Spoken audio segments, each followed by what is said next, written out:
Hello. Welcome to the project, Freedom and AI.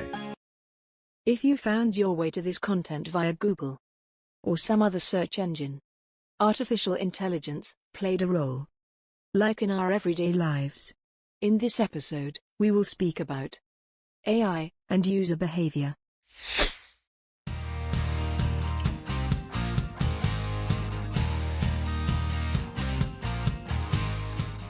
The choices that we've made in the past become the basis on which the things that we are shown in the future are structured.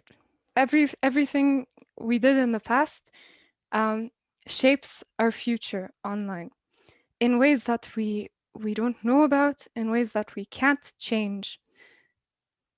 It leaves us helpless in a way, especially if you have children growing up with platforms who collect data about these children all their lives. A right to freedom of expression and privacy are closely connected. If you are constantly surveyed through this artificial intelligence and algorithm systems, we say that this has a chilling effect on the right to freedom of expression. If you know that you are constantly tracked and every of your moment online is analyzed and then sold, you will probably not be able to exercise the freedom of expression uncensored. Freedom of expression, media pluralism are extremely important for supporting democracy and fundamental rights as a general understanding of what we would like to have our rights respected. It's very problematic in the way that social media platforms are ruling on the access to information that we have, because they select information that we should receive.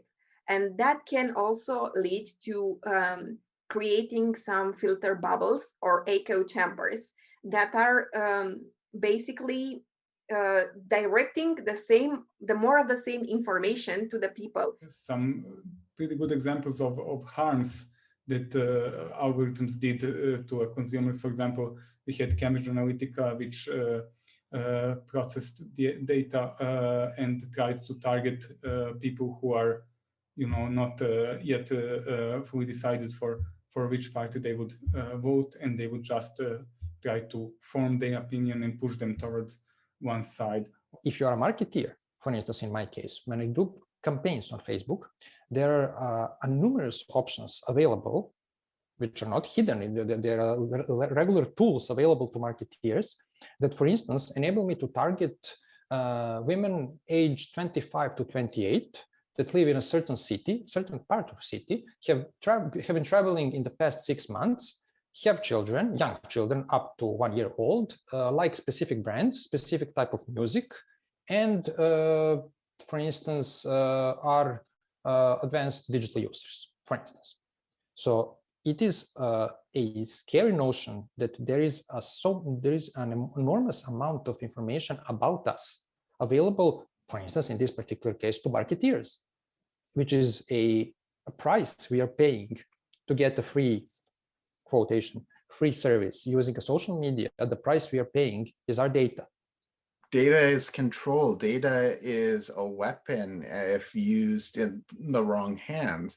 And so many people say, I have nothing to hide, but then you ask them, well, what if that database can track if you're cheating on your spouse, whether you're going to church, whether or not, where you pray, whether you're at a bar?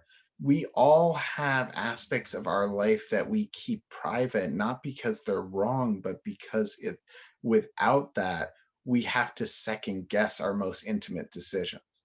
And without the freedom to act and decide on the course of our life unwatched, we lose the freedom that is indispensable to democracy.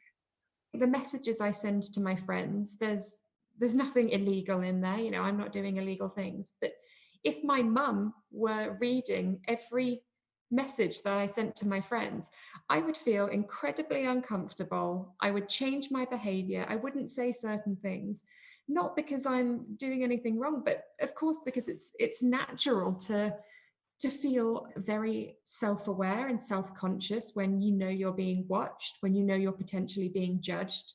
Internet is like a window. The algorithms are choosing what is outside that window, and it's difficult to see the rest of the world apart from through that window.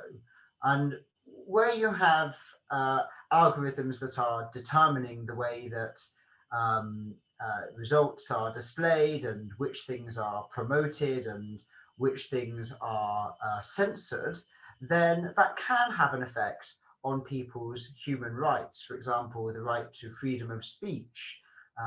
If certain output is suppressed by the algorithms, for example, if it is marked as being harmful, then other people, other users of the internet, may not be able to see that output.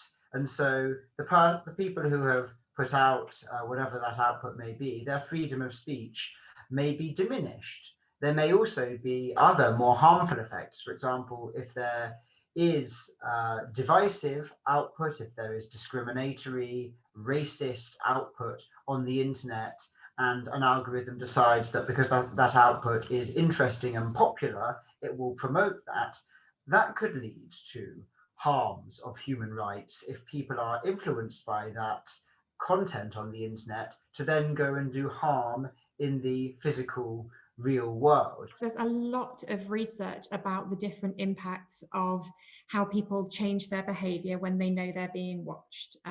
It doesn't mean you're doing anything wrong, but privacy is something that gives us the confidence just to act in a normal way. And actually, if you are under surveillance, then totally normal behaviors can suddenly appear suspicious, like sitting down in a public square, putting your hood up, wearing sunglasses. There's research that shows that people are disincentivized from doing that when they're being surveilled, because it can mark them out as suspicious when actually that's completely normal. We need to have strong ethics and transparency around AI, and this is something that I'm involved with several groups trying to have more discussion around and generate more awareness around. And I think this will be kind of the next frontier for us, because so far most people, there is this misconception that, well, I don't know that much about coding, and I don't know that much about math, and I don't know, I'm not an expert, right? So I have no idea how this works. But there's a lot of material online to learn, and there are a lot of books that are not so technical. So what I would love to see is kind of, like I said, this democratization of data and AI, where general people understand these concepts and are not afraid of some fantasy about them, but they understand the real risk that we have today with the technology as it is today. It does matter when that data starts to penalize us. It matters when I'm 65 years old and I can't go and see my kids in another country because the data shows that I've got a health problem and I can no longer get travel insurance, or it's too expensive, or my company knows I've got a health problem before I do, and they find reasons to dismiss me to save money on their payouts. That hurts. And that's so close to this line that goes from just recommending a wedding dress to somebody to stopping them to be able to travel. And we are not traversing that line very well at the moment, and we've got to get a lot better at it. In the next episode, we will speak about AI and ethics. In the meantime, check our website, www.freedomandai.com.